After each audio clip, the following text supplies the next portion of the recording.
Psychologists say there's two main personality traits that allow leaders to view tough times as transformative experiences. The first is hardiness, and the second is adaptive capacity. All leaders go through tough times. The difference between good leaders and great leaders is that great leaders don't just survive. They come out of that tough time changed, transformed into an even stronger leader. Psychologists call this the crucible of leadership. A crucible can come in many forms. A CEO being fired from a company, a founder's brand slowly becoming irrelevant, or a political activist facing jail time. Think of Steve Jobs. When he was fired from the company that he founded, Apple, imagine how crushing that could have been.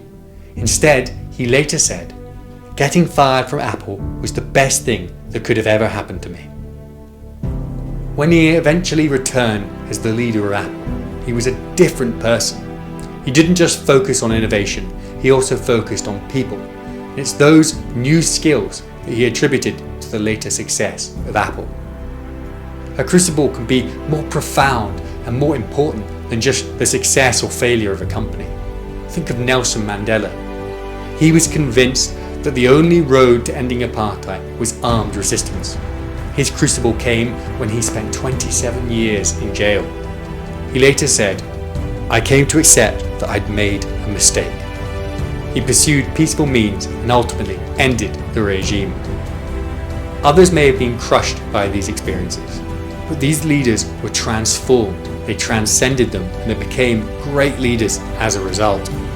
Psychologists say there's two main personality traits that allow leaders to view tough times as transformative experiences. The first is hardiness, and the second is adaptive capacity. Hardiness is almost obvious in its necessity. If you're going to go through a devastating period, you need to be hardened. You have grit, have resilience, so you can persevere and come out the other side.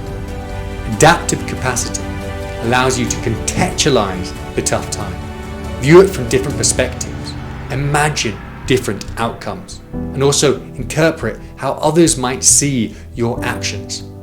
It's this adaptive capacity that allows the tough times to become transformative experiences. But what struck me was that these leaders who'd been through those periods of difficulty, they explicitly spoke about them as transformative. As a society, we love to fetishize failure and say that it's part of the success journey. But failure doesn't have any inherent meaning.